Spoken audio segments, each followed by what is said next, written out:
ఇది myth fact అసలు age wise bone అనేది డెన్సిటీ తగ్గుతుంది అనేది? So age wise bone density తగ్గడం అనేది అది normal part and parcel of మన బాడీ ఫిజియాలజీ. సో యూజువల్గా ఏంటంటే మన బాడీలో మన బోన్స్లో కాల్షియం డిపాజిషన్ అనేది విత్ ఏజ్ అవుతూ ఉంటుంది.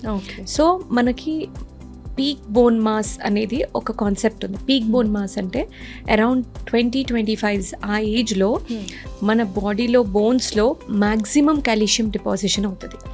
సో ఎవరైతే ఆ ఏజ్లో చక్కగా కాల్షియం ఉన్న ఫుడ్ తీసుకొని తర్వాత మనకి ప్రోటీన్ రిచ్ ఫుడ్ తీసుకోవడం వల్ల ఈ డెన్సిటీ అనేది బాగా డెవలప్ అవుతుంది.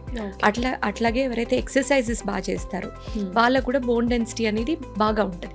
సో ఈ పీక్ బోన్ మాస్ టైంలో ఎవరైతే మంచి కేర్ తీసుకుంటారో వాళ్ళ బోన్ క్వాలిటీ అనేది తర్వాత కూడా లేటర్ స్టేజెస్లో కూడా చాలా బాగుంటుంది. దాని తర్వాత మనకి అరౌండ్ 35-40 అట్లా రీచ్ అవుతుంటే స్లోగా డిటోరియేట్ అయిపోతుంటుంది, మన బోన్ క్వాలిటీ అనేది తగ్గుతుంది. ఎస్పెషలీ లేడీస్కి మనకేంటంటే లేడీస్కి బాడీలో బోన్స్ అనేది మెయింటైన్ చేసేది ప్యూర్గా హార్మోన్స్, ఈస్ట్రోజన్. సో మెనోపాజ్ వచ్చేసింది అనుకోండి, ఆటోమేటిక్గా ఈస్ట్రోజన్ లెవెల్స్ పడిపోతాయి.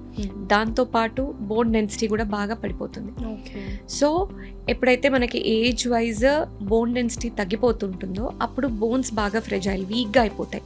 సో ఈజీగా విరగడం, పడితే తర్వాత బాగా బాడీ పెయిన్స్, జాయింట్ పెయిన్స్ రావడం, ఇవన్నీ కామన్గా అబ్జర్వ్ చేస్తూ ఉంటాం.